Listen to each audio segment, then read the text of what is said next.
Dans cette perspective, pour donner un peu quelques présupposés, avant de rentrer dans le vif du sujet, l'homme n'est ni bon ni mauvais.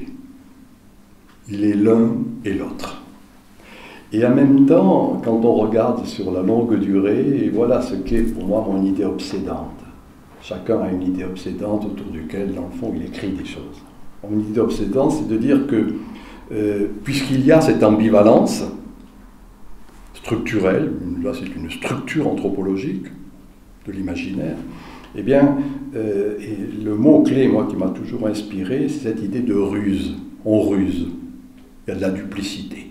Voilà ce qui serait, de mon point de vue, la caractéristique essentielle, et que c'est à partir de là, dans le fond, qu'il y a, Lévi-Strauss l'avait bien montré, un perpétuel bricolage.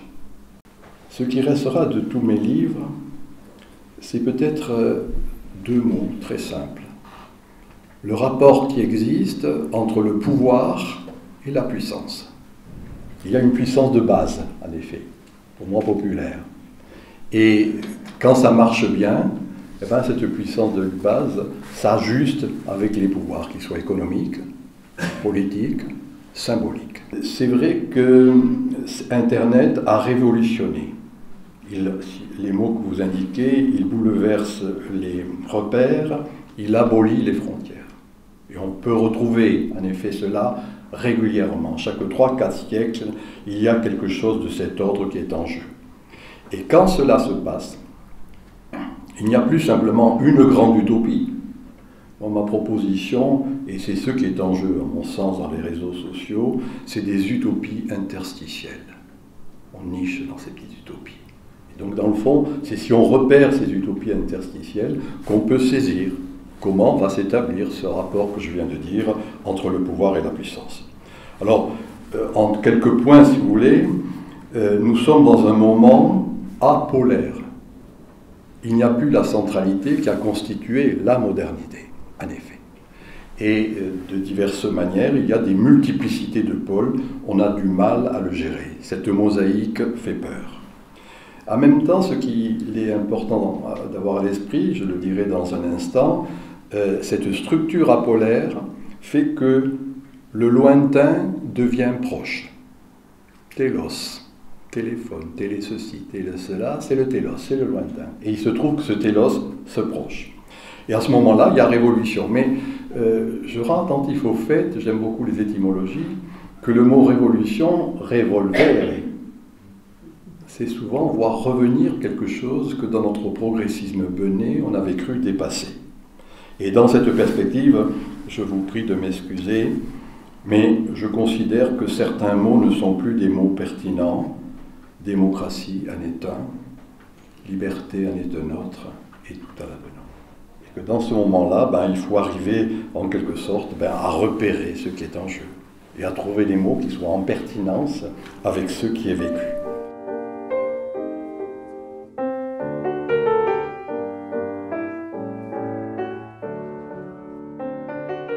Si on prend le parallèle avec le monde maritime, on navigue depuis des siècles.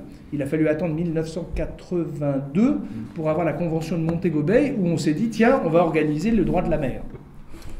Et vous voyez qu'on a mis plusieurs siècles et on a attendu 1982 pour se dire c'est quoi les zones territoriales, c'est quoi les zones extraterritoriales, les zones partagées, etc. Et donc, moralité, on s'aperçoit dans ce domaine que dans cet univers global qu'est le cyberespace, on va encore chercher à entretenir ce que Clausewitz appelait le brouillard de la guerre, c'est-à-dire ce côté un peu diffus.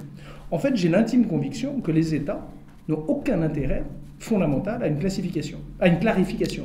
Aujourd'hui, on est dans la consécration, en tout cas dans la prise en compte de l'asymétrie, où un individu isolé, ou en tout cas quelques individus, peuvent envisager de déstabiliser une grande entreprise, un collectif étatique, en tout cas une communauté qui est plus ancienne, plus robuste financièrement, plus robuste en tout cas en termes de ressources. Et donc ça interroge la notion d'équilibre des puissances qui effectivement était pour l'instant bâtie sur des rapports de force assez physiques au final. Je pense que les points que Nicolas met en avant sont très justes. Et le plus important qu'il faut mettre en relation, c'est cette asymétrie avec cet aspect de communauté. D'accord ? On pense que la puissance publique peut avoir un lien et des rôles dans ces communautés. La puissance publique crée sa propre communauté dans le monde de la cybersécurité et va assurer une hégémonie qui est soit virtuelle, soit réelle. Mais il y a toutes les autres communautés qui généralement sont plutôt malveillantes, qui elles vont fonctionner tout autour de cet environnement. Et c'est pour ça, pour reprendre ce que vous avez dit tout à l'heure, quand on parle de domination, d'accord, d'une communauté sur un État ou une organisation, je pense que c'est un des vrais sujets. Et la question, c'est est-ce que les États doivent légiférer, est-ce que les États doivent se poser d'autres questions par rapport à la puissance du numérique par rapport à ça, est une question fondamentale.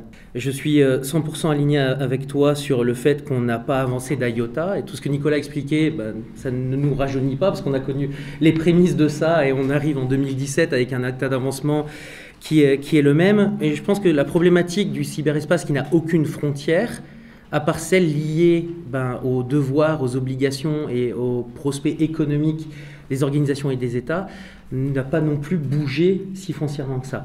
Ce n'est pas non plus une question de légiférer, ce n'est pas une question de vision d'avenir, mais le cyberespace continuera à avancer, qu'on essaye de légiférer ou non. Donc ces questions-là sont présentes, et est-ce que les États ont intérêt à légiférer pour l'instant ? Peut-être qu'ils ne voient pas cet intérêt. Je pense que c'est surtout là où peut se positionner le débat aujourd'hui.